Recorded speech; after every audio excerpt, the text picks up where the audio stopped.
Hey everyone, welcome back to Ascending with Ashleigh. I'm Ashleigh, and this is the second Freedom Friday episode. Today, I have my cat, Mr. Hootie, right here. Today, I want to speak to language and rhetoric that's used to keep the established social control going. So, thank you so much for being here. Unlike last week or the week before, I have my notes instead of on my phone. I have them in front of me, so I won't be talking all over the place. So as I look down, that's the only thing I'm looking at. So I just want to say that language has always been used by colonizers and the powers that oppress. And so, like, English is very well known around the world, even for folks that have other languages that they are fluent in. English, there's this sort of unspoken expectation that English will be known regardless of what other languages speak. And so English is used to, English is used to control. And so I just want to speak to some of the ways that I have observed this. My undergrad is in communication, and so language is really fascinating to me. And I wrote a lot about that in my master's work, was the language that the DSM and the mental illness language. So anyway, see, I'm not looking at my notes, so here we go on a tangent. So, okay. Examples of the language that we can see in the ways that it's used to control. If anyone watches the news, I don't watch the news anymore, and haven't since I could see right through it and like what was happening. So I do have an exercise below in the description box for folks that do watch the news or do watch TV, and I'll speak to that. But so what I want to bring up as we talk about that and like other ways of other means that they speak to us, for instance, on the radio, or if we're in large cities on the public transportation, commercials, internet, I mean the ads, everything that comes up is information and data that's been collected on us and then served back to us with this language, right? So fear tactics is a big one, especially right now with the campaign and the election coverage. I've witnessed like a lot of othering and polarity, which is a tactic of genocide. And as we know, genocide is still very present today. It doesn't have to be in the history books. It's happening right before our eyes and has been for a long time. Also with the COVID coverage, there's a lot of fear tactics there. And then like the uprisings that happened or are happening, continue to happen with good reason and solidarity to those who are rising up. The coverage of that by the news though and by like media outlets is completely favoring not the folks uprising. And so I've heard I'm here in Arizona, so the radio ads I've heard are like really alarming. They use there's one, I have no idea who it is, but they're saying like the language they use is the mob is gonna come and get you, and the well, I guess it's for that side, but I don't know the person. And they want to take away our Second Amendment rights when they break into our houses and when they come after us, and legit talking about folks uprising after hundreds of years of being killed. Like, so just this divisive language, I just want to bring it up, and my hope is that you start thinking more critically, because thinking critically is a huge part of decolonizing. Once you're able to like take a step back and observe like what's happening with a more critical eye instead of being in the middle of it and taking it on, it's going to change everything. And that's a huge process for decolonizing. So I also want to speak to these debates. Like, I haven't watched them. I've watched the SNL versions.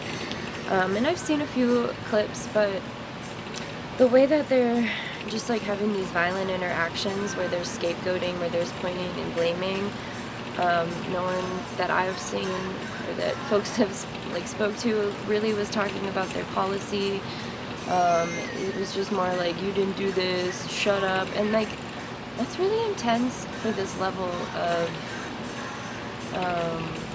power, right? And so I think it's a good thing because it's actually giving folks a heads up on what's really happening. People who aren't like that, like don't communicate on a day-to-day using that language or speaking to other people like that, it can be alarming. My hope is that it is. And so, yeah, instead what we can do is we can change once we start critically thinking. We can change the way we receive these messages, and we'll give them less power and importance over our lives. And also the action piece to that is that we can speak respectfully and use different language to speak to the folks around us and in community. It's important to connect to folks around us and in community. It's important to speak differently to yourself. And so, yeah, language is huge. So I have a couple exercises for folks. Like I said, I don't really watch TV or the news, but occasionally we will. So, understanding the narrative from a more objective place and using critical thinking is going to be essential to doing this. And so I do have the exercises listed below, but I want to read them and let you know what it is that I think would be beneficial. So when you're watching the news, make a list of the adjectives, which are the description words they use, and tally how many times they repeat a certain word, and then like just one news segment or news channel, like show, would be enough. If you want to do this every time you watch the news, it's incredibly fascinating. You're going to hear dangerous, you'll hear dangerous a lot, you'll hear terrifying, all of these words that will invoke fear into you. Fear is a big one because fear keeps them having control. Because if you're in a fearful state of mind, which is a scarcity mindset, you're going to keep coming back for guidance because you're not able to get out of your fear on your own. And so fear is a really big one that they're going to use over and over. And so once you make this list of the adjectives that are instilling a certain emotional response from you, excuse me, then what I want you to do is after it's done, see if there's a particular emotional response that was invoked more than others. And like I'm saying, fear will probably be a big one. There can be other things too, like sad news or things that make your heart hurt, right? So just taking a step back, thinking critically about it, not being involved in it. It doesn't really, just try to do it from this place of this doesn't affect me in this moment because I'm doing this other exercise. Just paying attention and thinking critically about it. And then notice how you feel. And then ask yourself, and this is pertaining to the How to Heal video I just did, is this feeling mine, or is this coming from watching this right now and having this information given to me in this moment? So if you were started watching the news, you know, you have your little tally sheet, you're all excited, like, oh, I'm going to pay attention. And then at the end, you're just like feeling completely drained. That's a huge sign that that's exactly what it's supposed to do. So just know that this is a really powerful tactic. Language is huge, and it's huge. And we're going to talk more about it as we go. But I just want to give this little blurb about it. I think before we get into these big topics, I just want to lay out some ways to not be taken over, right? And so this is one of them. Language is a huge power play. So the second exercise I have is when there's a commercial break, count how many commercials are Big Pharma, how many are scary, especially right now with Halloween coming. There's probably more scary ones than usual. And how many commercials are suggesting purchasing or consuming something, and Big Pharma does count. How many commercials suggest that there's something wrong with the person watching, or they're inadequate or insufficient, or their life is. How many do that? And how many feel good or funny commercials are there? What else are you noticing? So this is open-ended, up for you, like as you do your decolonizing and critical analysis or critical thinking. You're going to be opening up and noticing things that you normally wouldn't. So that's for you. What are you noticing? And what language are you hearing that you didn't before, now that you're viewing things differently? For instance, the other day I was watching TV and a Big Pharma commercial came on, and I'm super anti-Big Pharma, but I'm not trying to, take anyone down who is for it or using medication. I'm against Big Pharma as like a system. And there was some Big Pharma ad, and instead of saying like talk to your doctor, the language was talk to your prescriber, I think was the word they used. And that was really interesting to me. I had never noticed that before. Like I said, I haven't been watching TV, but that's new language that I've heard in Big Pharma commercials. Prescriber, not even your doctor. So it's fascinating to me. And I'm just leaving it like that. Like it doesn't matter. So yeah, I just want to continue with capitalism. So like when we look at these commercials, capitalism is always going to have a product. So the system of capitalism wouldn't exist without, or wouldn't be so successful. So what they've done is they've created a system that is against human survival. I mean, it's not in our human existence to desire going to a 9-to-5, to picking something that we want to do, that we can, be okay with just to pay our bills, right? Like our life is not about living, paying bills, and then dying. But that's what a capitalist system tells us. That's what we're all existing in. And so capitalism has created these conditions, and this is the same with voting. This is the same with like larger entities controlling us. So they could create these conditions, and then our human experience suffers from these conditions. For instance, an illness, or depression, for instance. Like of course you're depressed having to go to work. Of course you're depressed having to exist in this society where you're told you need all of these things. You're told to consume, and then you can't even, afford to eat a meal. Like that. Of course that leaves people depressed. So what I'm saying is that it's going to continue that cycle until people start to realize what's happening, wake up, and say like, no, I'm not going to be used for this, and my existence is not for your gain, and so that's part of this collective liberation. That's part of the revolution.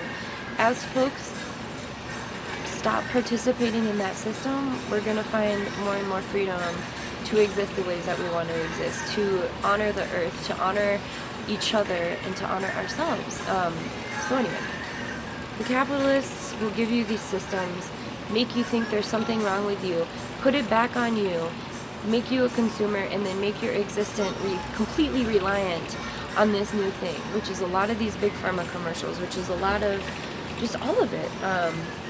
And so just remember that when you're watching the TV and when you're watching these commercials, is like they're strategically placed. Like I said, my bachelor's is in communication, and I could have gone into marketing, but I don't want to go into marketing, but I understand marketing. So even there was a Target commercial last fall, and a lot of like bougie white folks will call Target Target, and there was this within the commercial. At the very end, they placed the Target symbol, and then for like maybe 3 seconds, they put an accent, like Target, over the Target symbol, and then it disappeared. And I caught it, and I was like, that's exactly what that's alluding to. And it's subliminally telling folks who love, you know, Target. A lot of bougie folks call Target Target. I don't know why. But so folks that refer to it as Target were subliminally and subconsciously targeted with that just a fucking 3-second little accent. And a lot of people probably never even saw it, but it was there. And that's exactly what it did. Because right when I saw it, I was like, oh, it's totally alluding to Target. So anyway, marketing is huge in keeping us down and keeping us oppressed in language, in symbolism. And we're going to unpack symbolism a whole lot more, and language.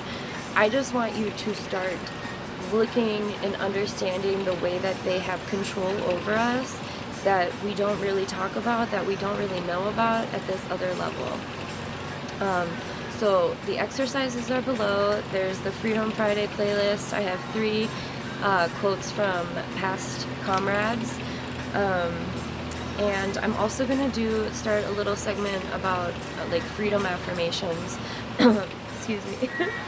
I had them on the How to Heal video, but this I want to be more like freedom affirmations. So as you start to think critically, you can start to replace the words and knowledge that they're giving you with these affirmations, okay? And I'm really, as I do my playbacks, I'm realizing how loud that music is for Niall. If you don't know, we live in a tiny home, and so there's not a lot of space. I am trying to get my little office space set up in the back, but so I'm just in the room next over to him, and so I apologize. It is kind of loud, and I'm still figuring out everything. I have a new light in here today, so thank you for your patience with me. I'd love to hear what comes up for you or what you figure out. I'd love to hear your results if you do take the time to do these exercises. And if you don't want to do it tangibly, I mean, if it feels too weird or academic or whatever, just notice. You don't have to tally, you don't have to do the writing piece or whatever, but just start to notice, start to free your mind away from these systems, start to be less impacted the way they want you to be impacted. And so that's what I want to talk about today. I know it's not policing and we don't have a special guest, but we're going to get there. I think laying a couple more groundwork and some bigger ideas that cover all of the topics before we delve into each topic is helpful, so that these can all be used as reference before we get to the big stuff.